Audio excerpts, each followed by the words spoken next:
ধারে কাছেও যাবা না, তার চেহারাও দেখবা না, তার কোনো কথাও তুমি শুনবা না।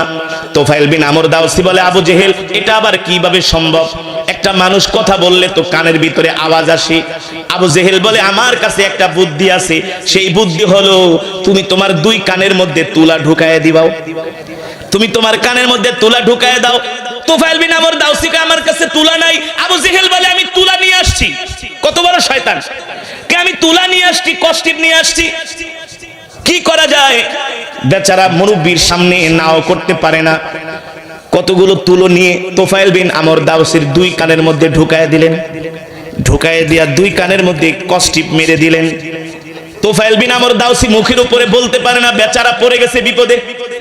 আবু জেহেল বলে, শোনো, আমি তোমার উপকার করে যাচ্ছি, তুমি মুহাম্মাদের কথা শুনবা না, এই কারণে তোমার দুই কানের মধ্যে তুলা ঢুকায় কষ্টিপ মেরে দিলাম। এই কষ্টিপ মেরে আবু জেহেল বাড়িতে চলে গেছে। তোফাইল বিন আমর ছিলেন শিক্ষিত মানুষ, তিনি রাস্তা দিয়ে হাঁটে। এবার মক্কার ছোট ছোট যুবকরা, কিশোররা তাকে এবার বয়রা বলে ডাকে। জুলকুতনাইন ইতিহাসের মধ্যে এভাবে এসেছে, সিরাতে মুস্তাফার মধ্যে। ছোট ছোট বাচ্চারা বলে, দেখ জুলকুতনাইন যাচ্ছে, দুই কানের মধ্যে তুলা ঢুকানি যাচ্ছে। দেখ, একজন শিক্ষিত মানুষ কানের ভিতরে তুলা ঢুকাই দিছে, রাস্তা দিয়ে হাঁটে, মানুষ তাকে ব্যঙ্গ করে, বিদ্রুপ করে, ঠাট্টা করে। কেউ যদি কানের মধ্যে তুলা ঢুকায় কষ্টিপ মারে, মানুষ হাসাহাসি করে কি করে না? জোর বলুন, করে কি করে না? এবার তোফাইল বিন আমর দাউসি যেখানে যায় সেখানে মানুষ তাকে বিদ্রুপ করে, ঠাট্টা করে। তোফাইল বিন আমর দাউসির এই বিষয়টা ভালো লাগলো না, সে বাড়িতে চলে আসছে। এসে মনে মনে ভাবে, হায় রে, আবু জেহেল আমার কানের মধ্যে তুলা ঢুকায় গেছে, আমি কিছুই বললাম না। মুহাম্মাদের বিরুদ্ধে এত কথা বলল, আমি কিছুই বললাম না। সে বলতেছে মুহাম্মদ হলো একজন মিথ্যাবাদী, বলেন নাউজুবিল্লাহ। মুহাম্মদ হলো একজন কবি, মুহাম্মদ হলো একজন গণক, মুহাম্মদ হলো একজন জাদুকর। মুহাম্মাদের ধারে কাছে আমাকে যেতে নিষেধ করছে, কিন্তু আমি আবু জেহেলের সব কথা কেন মানবো? আমিও তো একটা শিক্ষিত মানুষ। সুবহানাল্লাহ। দেখেন আল্লাহ তাআলা কেমন করে হেদায়েত দেয়। আল্লাহ তাআলা যাকে ভালোবাসে তাকে এভাবে হেদায়েত দেয়। সুবহানাল্লাহ। ইন্নাকা লা তাহদি মান আহবাবতা ওয়ালাকিন্নাল্লাহা ইয়াহদি মান ইয়াশা ওয়া হুয়া আ'লামু বিল মুহতাদিন। আল্লাহ তাআলা যাকে পছন্দ করে, যাকে ভালোবাসে, আল্লাহ তাআলা তাকে হেদায়েত দিয়ে মুমিন বানায় দেয়। আল্লাহু আকবার। আবু জেহেল চেয়েছিল সে যাতে আল্লাহর নবীর কাছে, কত ষড়যন্ত্র করছি, কিন্তু আল্লাহ তাআলা তাকে ভালোবাসে। তোফাইল বিন আমর দাউসি ঘরের মধ্যে বৈশা বৈশা চিন্তা করে, আবু জেহেল যার বিরুদ্ধে এত কথা বলল, যার বিরুদ্ধে এত কথা আমার কাছে বানায় বানায় বলছে, সত্য নাকি মিথ্যা, এটা তো ওই ব্যক্তিকে না দেখা যাচাই করা যায় না। কথা বলেন, এটা যাচাই করতে হলে তার সামনে যেতে হবে, তাকে দেখতে হবে। এখন আবু জেহেল কঠিন ভাষায় নিষেধ করে গেছে। তোফাইল বিন আমর দাউসি, আবু জেহেল নিষেধ করলে করুক, তাতে কিছু যায় আসে না। আল্লাহু আকবার। আমি নিজের চোখ দিয়া যায় মুহাম্মদকে দেখবো। আর আস্তে কোন সুবহানাল্লাহ। আমি নিজে যে মুহাম্মদকে দেখবো, কিন্তু দিনের বেলা গেলে তো মক্কার মানুষ দেখবে। দিনের বেলা যাওয়া যাবে না, যাব রাত্রবেলা। কখন যাব? রাত্রবেলা। আল্লাহর নবীকে এবার তোফাইল বিন আমর দাউসি নিজের চোখ দিয়া দেখবে। আসলে আবু জেহেল বলে গেছে আমার নবী কবি, মিথ্যাবাদী, পাগল, জাদুকর, গণক। আসলে মুহাম্মদ এই দোষগুলো তার মধ্যে আছে কিনা এটা আমি নিজের চোখে যায় সশরীরে এটা যাচাই করব। আল্লাহু আকবার। তোফাইল বিন আমর দাউসি বলে, আমি দিনের বেলা বের হব না, মুহাম্মাদের কাছে যাব না, তাহলে মক্কার মানুষগুলো দেখে ফেলবে। আমি যাব হব ঘুটঘুটে অন্ধকারের মধ্যে। মাগরিবের সময় তো একটা অন্ধকার হয়, ঠিক না? তোফাইল বিন আমর দাউসি ঘুটঘুটে অন্ধকারের সময় বের হয়েছে আল্লাহর নবীকে দেখার জন্য। আল্লাহর নবী রাহমাতুল লিল আলামিন নামাজ আদায় করার জন্য বাইতুল্লাহ আসছে, কাবার চত্বরে আসছে। তোফাইল বিন আমর দাউসি দূর থেকে দেখতেছে সুদর্শন একজন যুবক, তিনি দাঁড়িয়ে দাঁড়িয়ে নামাজ পড়তেছে। তোফাইল বিন আমর দাউসি পিছন থেকে আল্লাহর নবীর হাত মোবারক দেখতেছে, এত সুন্দর কান দেখতেছে, এত সুন্দর চুলগুলো দেখতেছে, এত সুন্দর। আল্লাহর নবীর পুরো শরীর মোবারক দেখতেছে, নূরে চমকাচ্ছে, ঝলমল করছে, তার হাতগুলো, তার কানগুলো, তার চুলগুলো। আল্লাহর নবী মাগরিবের নামাজের মধ্যে কোরআন তেলাওয়াত করতেছে। তোফাইল বিন আমর দাউসি তো কানের মধ্যে তুলা ঢুকায়া রাখছে, কিন্তু শুনতে পারতেছে না। আল্লাহর নবীর চেহারা দেখে সে পাগল হয়ে গেছে। সুবহানাল্লাহ, এত সুন্দর একটা চেহারার মানুষ। যখন আল্লাহর নবী নামাজ পড়তেছে, তোফাইল বিন আমর দাউসি পিছনে দাঁড়িয়ে দাঁড়িয়ে আল্লাহর নবীকে তিনি অবজারভেশন করছেন, প্রাণ ভরে দেখতেছেন। যখন আল্লাহর নবীর নামাজ শেষ হয়ে গেল, আল্লাহর নবী বাড়িতে আসবেন, যখন রাস্তায় বের হলেন, তোফাইল বিন আমর দাউসি যে আল্লাহর নবীর সামনে দাঁড়ালেন। নবীজি তোফাইল বিন আমর দাউসিকে দেখে একটা মুস্কি হাসি দিলেন। কি করলেন? মুস্কি হাসি দিলেন। তোফাইল বিন আমর দাউসি বলে, এটা মানুষ নাকি আকাশের চাঁদ উঠছে? এত সুন্দর চেহারার মানুষ তো আমি আজ পর্যন্ত কোনোদিন মক্কায় দেখি নাই। আবু জেহেল বলছে মোহাম্মদ পাগল, কিন্তু পাগলের চেহারা তো এত সুন্দর হয় না। সুবহানাল্লাহ বলেন। পাগলের চেহারা তো এত আকর্ষণীয় হয় না, দেখতে দেখা যায় রাজপুত্র, যার চেহারার দিকে তাকালে শুধু তাকাতেই মন চায়। সুবহানাল্লাহ বলেন।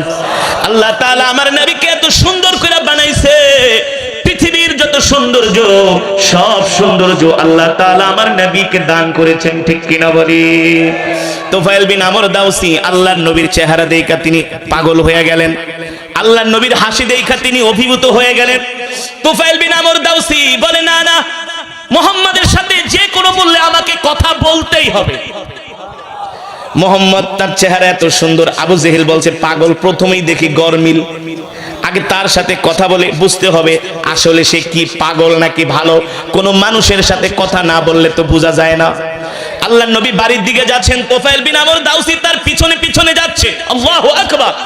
আল্লাহর নবী যখন তার হুজরা মোবারকে ঢুকলেন, তোফাইল বিন আমর দাউসি আল্লাহর নবীর ঘরের দরজার সামনে দাঁড়ানো। আল্লাহর নবী ডাকতেছে, আসো ভিতরে। কানে তো শোনে না, কানে তো তুলা লাগানো। কানে কি শোনে না, কানের মধ্যে তুলা লাগানো। আল্লাহর নবী তাকে হাত দিয়ে ডাক দিছে, আসো ভিতরে। কানে শোনে না। এবার আল্লাহর নবী নিজে ঘর থেকে বের হয়ে তোফাইল বিন আমর দাউসিকে হাত ধরে তার ঘরের ভিতরে নিয়ে বসিয়েছেন। সুবহানাল্লাহ। আল্লাহর নবী তাকে বলে, কেমন আছো? কানে শোনে না, হা করে তাকায় আছে। আল্লাহর নবী জিজ্ঞেস করে, তোমার ঘর কোথায়, বাড়ি কোথায়? শোনে না। আল্লাহর নবী বলে, এত প্রশ্ন করি উত্তর দাও না। বলে, উত্তর কিভাবে দিব, আমার দুই কানের মধ্যে তো তুলা ঢোকানো। সুবহানাল্লাহ। আল্লাহর নবী বললেন, এই কাজ আবার কে করলো? বলে, মুহাম্মদ শোনেন, মক্কার সবচেয়ে বড় শয়তান আবু জেহেল, সে আমার বাড়িতে গেছে, যা বলছে আপনি নাকি পাগল, আপনি নাকি জাদুকর, আপনি নাকি গণক, আপনি নাকি কবি, আপনি নাকি নিজেকে নবী দাবি করেন। আল্লাহর নবী মুস্কি হাসি দিয়ে বলে, যুবক, আবু জেহেল যে বলছে আমি পাগল, কিন্তু আমাকে দেখে তোমার কি মনে হয়? তোফাইল বিন আমর দাউসি বলে, আল্লাহি রাব্বিল কাবা। কারণ কাফেররাও কিন্তু কাবাকে ভালোবাসতেন। জানেন, শুধু মুসলমানরা না, বাইতুল্লাহ কাবাকে আবু জেহেলরাও ভালোবাসতেন, আবু লাহাবরাও ভালোবাসতেন। মক্কার সব কাফেরেরা কাবাকে প্রাণ দিয়া ভালোবাসতেন। তারা জানতেন এই কাবা হলো আল্লাহর ঘর। কার ঘর? এই কাবা হলো আল্লাহর ঘর। তোফাইল বিন আমর দাউসি বলে, কাবার কসম খেয়া বলি, কাবার কসম খেয়া বলি, আপনি পাগল হতে পারেন না। পাগলের চেহারা কোনোদিন এত সুন্দর হতে পারে না। আল্লাহু আকবার। আল্লাহর নবী তোফাইল বিন আমর দাউসির সাথে কথা বলতেছে। তোফাইল বিন আমর দাউসি বলে, মুহাম্মদ, আমি তো কানে কিছুই শুনি না। বলে, তাহলে বলো, কানে শোনো না, আমি তোমার তুলাগুলা বের করে দেই। কেন তুমি কানের মধ্যে তুলা ঢুকিয়েছো? তোফাইল বিন আমর দাউসি বলে, তোফাইল বিন আমর দাউসি বলে, ও মুহাম্মদ শোনেন, আবু জেহেল আমাকে বলেছে আমি যাতে আপনার চেহারাও না দেখি, আমি যাতে আপনার মুখের কথা শুনতে না পাই, জবানের কথা শুনতে না পাই, আপনার কণ্ঠের আওয়াজ যাতে আমার কানের মধ্যে না আসে, আপনি যে কোরআন পড়েন সেই কোরআনের তেলাওয়াত যাতে আমি শুনতে না পারি, এই কারণে সে আমার কানের মধ্যে তুলা ঢোকায় দিছে। এই কথা শুনে আল্লাহর নবী একটা মুস্কি হাসি দিয়েছেন। আল্লাহু আকবার। বলে, তোমার মতো একটা শিক্ষিত মানুষ কানের ভিতরে তুলা ঢুকাইলা, আসো আমি তোমার কানে আমার কথা শুনে, আমার সাথে দেখা করে, আমার কোরআন তেলাওয়াত শুনে আমাকে দেখে তোমার কি মনে হয়? তোফাইল বিন আমর দাউসি বলে, মুহাম্মদ, আমি আল্লাহর কসম কইরা বলি, কাবার কসম কইরা বলি, যারা আপনাকে পাগল বলেছে তারাই পাগল, আপনি পাগল না। জোরে বলেন আল্লাহু আকবার। আল্লাহ তাআলা সেই কথাই কোরআনুল কারীমের মধ্যে বলেছেন, মা আনতা বিনিআমাতি রাব্বিকা বিমাজনুন।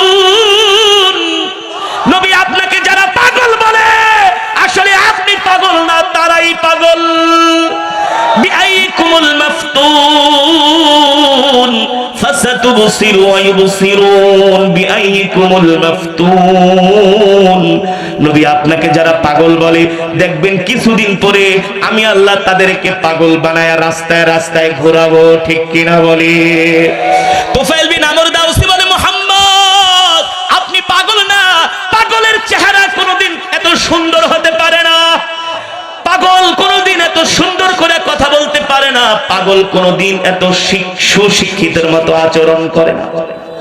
আল্লাহ নবী বলে, তাহলে যুবক তুমি বলো আমি কি?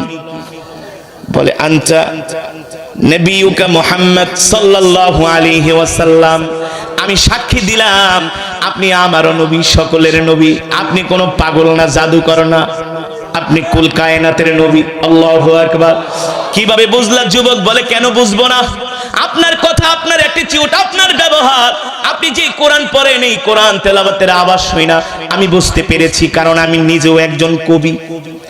আমার বাবা কবি, দাদা কবি, 14 গোষ্ঠী কবি, কিন্তু আপনার কোরআন তেলাওয়াত শুনে মনে হয়েছে এটা কোনো কবির কাব্য নয়, এটা কোনো মানব রচিত কোনো কবিতা নয়, এটা হলো আল্লাহর জবানের কালাম। আল্লাহ নবী বলে, তাহলে যুবক আমি তোমাকে একটা প্রস্তাব দিব, তুমি আমার প্রস্তাব রাখবে কিনা? তুফাইল বিন আমর দাউসী বলে, আপনি কি প্রস্তাব দিবেন? আল্লাহ নবী বলেন, আমি চাই তুমি এখনই আমার হাতে হাত রেখে কালেমা পড়ে মুসলমান হয়ে যাও। আল্লাহু আকবার। তুফাইল বিন আমর দাউসী বলে, গো আল্লাহর নবী আপনি প্রস্তাব দিবেন, আমি ফিরায় দিব, এটা হতে হেদায়েতের মালিক। জোরে বলেন। কিছু মানুষ ঘরে বসেই আল্লাহর ওলি হইতে চায়, নামাজ না পড়ে আল্লাহর ওলি হতে চায়। আছে কি আছে না? নামাজ পড়ে না, এক ওয়াক্ত নিজেকে অনেক বড় ইমানদার দাবি করে। হ্যাঁ, যদি বলেন চলেন নামাজে যাই, বেটা তুই নামাজ পড়ে কি করছস? তোর চেয়ে আমার ঈমান শক্ত আছে। অথচ এক ওয়াক্ত নামাজও পড়ে না, কোরআনের মজমায় আসে না, ঘরের ভিতরে বসে আরে হুজুররা এগুলা বলেই, জাহান্নামের ভয় দেখায়, কবরের ভয় দেখায়, এগুলা সত্য না। নাউজুবিল্লাহ বলে। এমন কিছু মানুষ আছে কি আছে না? আল্লাহ তাআলা বলে ওদের কপালে হেদায়েত। হেদায়েত পেতে হলে ঘর থেকে বের হতে হয়। এই পয়েন্ট থেকে বোঝার চেষ্টা করেন। তুফাইল বিন আমর আবু জেহেলের কথা শুনে যদি ঘরে বসে থাকতো, আল্লাহর নবীর কাছে না আসতো, সে কালেমা পড়ে মুসলমান হতে পারতো না। তার ইচ্ছা ছিল আসলে মোহাম্মদ কেমন এটা জানা, তার ইচ্ছা ছিল মোহাম্মদ কেমন এটা বোঝা, ঠিক কিনা বলেন? আবু জেহেল যার বিরুদ্ধে এত কথা বলল, দূর থেকে আমি তার এই কথাগুলো আমি বিশ্বাস করব এটা হতে পারে না, আমি নিজের চোখে যায় মোহাম্মদকে দেখব। আল্লাহু আকবার। ঘর থেকে দরদ নিয়ে বের হয়েছেন, মোহাম্মদকে দেখবেন, এই উসিলায় আল্লাহ তাআলা তাকে হেদায়েত দিয়া মুসলমান বানিয়ে দিয়েছেন। রাসূলের হাদিস, মাইয়ুরিদিল্লাহু বিহি খায়রান ইউফাক্কিহু ফিদ্দীন। আল্লাহ তাআলা যাকে পছন্দ করে, ভালোবাসে, আল্লাহ তাআলা তাকে দ্বীনের বুঝ দান করে, ঠিক না বলেন? তুফাইল বিন আমর দাউসী ঘর থেকে বের হইলেন, আল্লাহর নবীর জবানে কোরআন শুনলেন। আল্লাহর নবী বললেন, তোফাইল আমি চাই তুমি এখনই কালেমা পড়ে মুসলমান হয়ে যাও।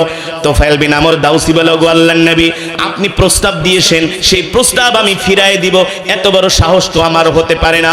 ওগো আল্লাহর নবী নেন, আমি আমার হাতটা আপনার কাছে বাড়ায় দিলাম, আপনি আমাকে এখনই এই মুহূর্তে কালেমা পড়ায় মুসলমান বানায়া দেন। তুফাইল বিন আমর দাউসী কালেমা পড়ে মুসলমান হয়ে গেলেন। এবার আল্লাহর নবীকে তুফাইল বিন আমর দাউসী বলে, ওগো নবীজি আমি একাই শুধু মুসলমান হব এটা হতে পারে না, আমি বাড়িতে যাব, আমি আমার বাড়িতে যে আমি আমার মাকে দ্বীনের দাওয়াত দিব, আমি আমার স্ত্রীকে দ্বীনের দাওয়াত দিব। আল্লাহু আকবার। আমি আমার বংশের মানুষদেরকে দ্বীনের দাওয়াত দিব। আল্লাহু আকবার। আল্লাহর নবী বললেন, ঠিক আছে তুফাইল বিন আমর যাও যাও, তুমি তোমার পরিবারকে দ্বীনের দাওয়াত দাও, তুমি তোমার গোত্রের মানুষদেরকে দ্বীনের দাওয়াত দাও। আল্লাহর নবী তুফাইল বিন আমর দাউসীকে নির্দেশ দিলেন, যাও তুমি তোমার গোত্রের কাছে চলে যাও। তুফাইল বিন আমর দাউসী বলে, ওগো আল্লাহর নবী আপনি আমাকে এমন কিছু একটা আল্লাহ তাআলার কাছে দোয়া করে দেন, এমন একটা নিদর্শন আপনি আমাকে দিয়া দেন, আল্লাহ তাআলার কাছে দোয়া করে যে নিদর্শনটা দেখলে আমার গোত্রের মানুষ আমার কথাগুলো বিশ্বাস করে। আল্লাহু আকবার। তুমি কি চাও, কি চাও বলো? আমি চাই আমার হাতের আঙ্গুল থেকে নূর চমকাবে, জোরে বলেন সুবহানাল্লাহ। আল্লাহ তাআলার কাছে আল্লাহর নবী দোয়া করলেন, আল্লাহ আমার এই সাহাবী যা চায় আপনি তাকে তাই দিয়া দেন। আল্লাহর নবীর দোয়া কবুল হয়ে গেল, তার হাত থেকে নূর চমকাতে শুরু করলো। তিনি রাত্রবেলা অন্ধকারে বাড়িতে রওনা শুরু করলেন। অন্ধকারের মধ্যে যাচ্ছেন, দেখেন তার গোত্রের মানুষগুলো দেখতেছে তার হাত থেকে নূর চমকায়। তোফায়েল বিন আমর দাউসি তার গোত্রের মানুষদের কাছে গেলেন আর বললেন, শোনো তোমরা আবু জেহেলের কথা বিশ্বাস করবে না। আবু জেহেল হলো একটা মিথ্যাবাদী, সে মুহাম্মাদের বিরুদ্ধে বানায়া বানায়া আমাদের কাছে মিথ্যা কথা বলেছে। শোনো মুহাম্মদ মিথ্যাবাদী না, মুহাম্মদ হলো একজন সত্যবাদী এবং নবী। জোরে বলেন আল্লাহু আকবার। তোফায়েল বিন আমর দাউসি বলে, এই গোত্রের যুবকেরা তোমরা কি আমাকে ভালোবাসো, পছন্দ করো, বিশ্বাস করো? মক্কার যুবকেরা বলে, তোফায়েল বিন আমর আপনি কি বলেন? আমরা আপনাকে ভালোবাসি, আমরা আপনাকে বিশ্বাস করি। তোফায়েল বিন আমর দাউসি বলে, যদি বিশ্বাস করো তাহলে আমি তোমাদেরকে নির্দেশ দিচ্ছি, আসো আসো আমার হাতে হাত রাখো, আল্লাহর নবীর কাছে চলো, আমরা পুরো গোত্রের মানুষ সবাই একযোগে কালেমা পড়ে মুসলমান হয়ে যাব। জোরে বলেন আল্লাহু আকবার। তোফায়েল বিন আমর দাউসিকে মক্কার যুবকরা প্রশ্ন করলো, কি পাইলেন মুহাম্মাদের কাছে? কয় দেখো না আঙ্গুল থেকে নূর চমকাইতেছে, আলো ছড়াচ্ছে। আল্লাহু আকবার।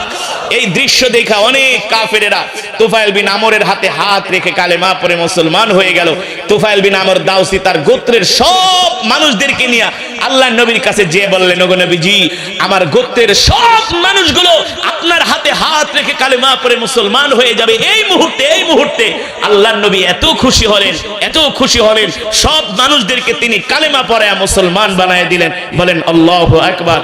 আবু জেহেলরা চেয়েছিল যাতে আল্লাহর নবীর কোরআন শুনে কাফেরেরা মুসলমান না হয়, তাদের ষড়যন্ত্রকে আল্লাহ তাআলা নস্যাৎ করে দিয়েছেন। ঠিক কিনা বলেন? বাধা দিছে একজন রে, কয়জন রে? কিন্তু মুসলমান হয়ে গেছে পুরা গোত্রের মানুষ, পুরা গোত্রের মানুষ মুসলমান হয়ে গেছে। এই কারণে মুসলমান, এই কোরআন হলো আল্লাহর জবানের কালাম। আল্লাহর কসম করে বলি, আজ পর্যন্ত এই কোরআনের বিরুদ্ধে ষড়যন্ত্র করে পৃথিবীর জমিনে কেউ টিকতে পারে না, পারছে? কেউ পারে নাই। যারা এই কোরআনের বিরুদ্ধে ষড়যন্ত্র করেছে, ইসলামের বিরুদ্ধে ষড়যন্ত্র করেছে, দ্বীনের বিরুদ্ধে ষড়যন্ত্র করেছে, আল্লাহ তাআলা তাদেরকে ধ্বংস করে দিয়েছে। আর যারা কোরআনের পক্ষে এসেছে, আল্লাহ তাআলা দুনিয়া আখিরাতে তাদের দামি বানিয়ে দিয়েছে, দামি দামি। যে আবু জেহেল কোরআনের বিরোধিতা করছে, পৃথিবীতে আল্লাহ তাআলা আবু জেহেলকে এমন ভাবে অপমান করছে, কেউ আবু জেহেলের নামও শুনতে চায় না, কেউ কারো সন্তানের নাম আবু জেহেল রাখে না। কথা বলেন।